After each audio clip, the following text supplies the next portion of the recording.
The Galactic Archaeological Consortium's most prestigious xenolinguists had spent 3 standard cycles staring at the crystalline data tablets recovered from the Kethmoran ruins.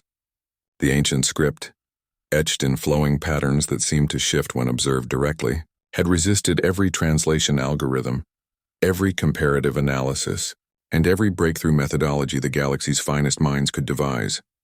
Dr. Zeftal, a renowned Altarian scholar whose forearms could simultaneously operate translation matrices while his primary and secondary brains processed linguistic patterns, clicked his mandibles in frustration. "The syntax appears familiar yet completely alien," he announced to the assembled team. "We've identified 17 distinct grammatical structures that mirror known ancient languages, but the semantic frameworks remain impenetrable."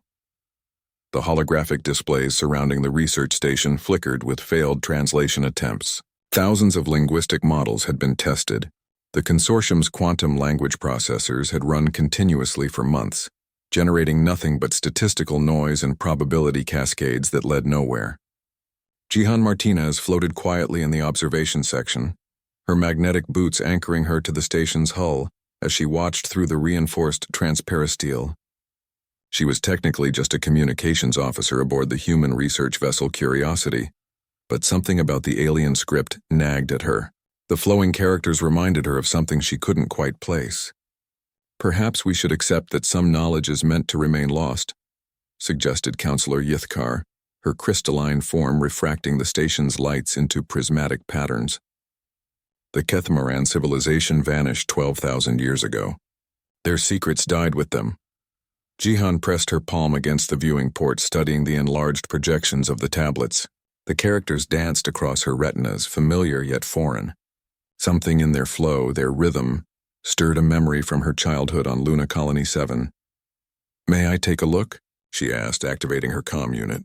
The xenolinguistics team turned toward the human section with what could generously be described as polite skepticism. Dr. Zeftal's translation implants struggled with human colloquialisms, rendering her request as something approximating, "Might this one attempt visual consumption?" "The human wishes to examine the tablets," Dr. Varthas translated, her serpentine form coiling in what her species used to express mild amusement. How quaint. Jihan ignored the condescension and activated her personal tablet, downloading the available scans. As the characters flowed across her screen, she felt that familiar tingle of recognition strengthen. The loops, the connecting strokes, the way certain symbols seemed to breathe. "Computer, connect me to Earth's cultural archives," she requested. "Jihan," came the voice of Captain Torres from the Curiosity's bridge. "What are you doing?" "Just checking something, sir." Her fingers danced across the tablet's surface, navigating through terabytes of human cultural data. Languages, dialects, writing systems, both current and historical. The other researchers had returned to their work, dismissing the humans' amateur interest as they dove back into their sophisticated analyses. Probability matrices cascaded across their displays. Quantum linguistic algorithms hummed with processing power that could simulate entire civilizations. Then Jihan found it. "Oh, you've got to be kidding me," she whispered, her eyes widening as she cross-referenced the Kethmoran script with a particular subset of Earth's linguistic database. She opened a communication channel to the research station. "Dr. Zeftal, I think you might want to see this." "The human claims to have achieved breakthrough status," Dr. Varthas translated with obvious skepticism. "This seems improbable." Jihan transmitted her findings to the station's main display.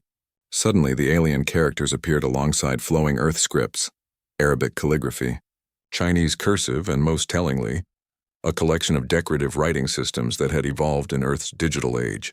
The Kethmoran weren't writing in their everyday language, Jihan explained, her voice gaining confidence. They were using ceremonial script. "Look at these patterns. They're not meant for communication efficiency. They're art.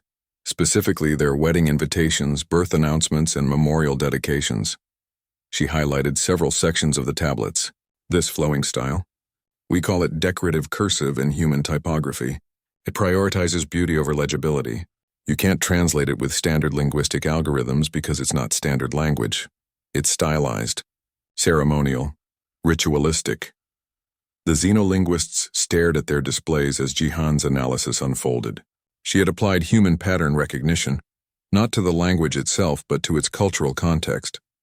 The reason your translation matrices failed is because you were trying to parse grocery lists and technical manuals, she continued.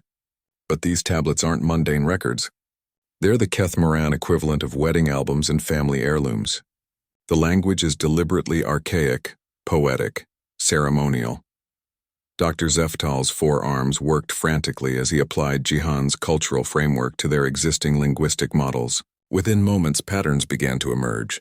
The impenetrable syntax revealed itself as ritual poetry. The alien grammatical structures transformed into ceremonial honorifics and traditional blessings. Incredible, breathed Counselor Yithkar. The human has solved in minutes what we could not achieve in cycles. But Jihan wasn't finished. She had accessed another database, one that made her smile with recognition.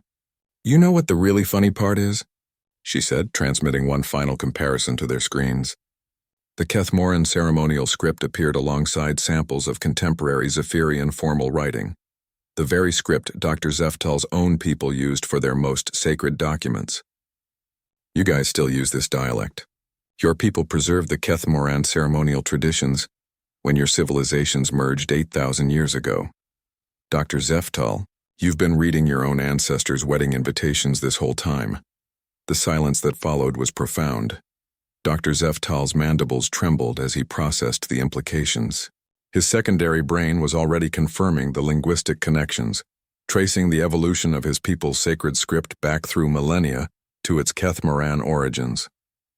How did you, he began. Jihan grinned, that particularly human expression that had puzzled aliens for generations. Pattern recognition. It's kind of our thing. Plus, I spent my childhood helping my grandmother write wedding invitations in 17 different Earth languages.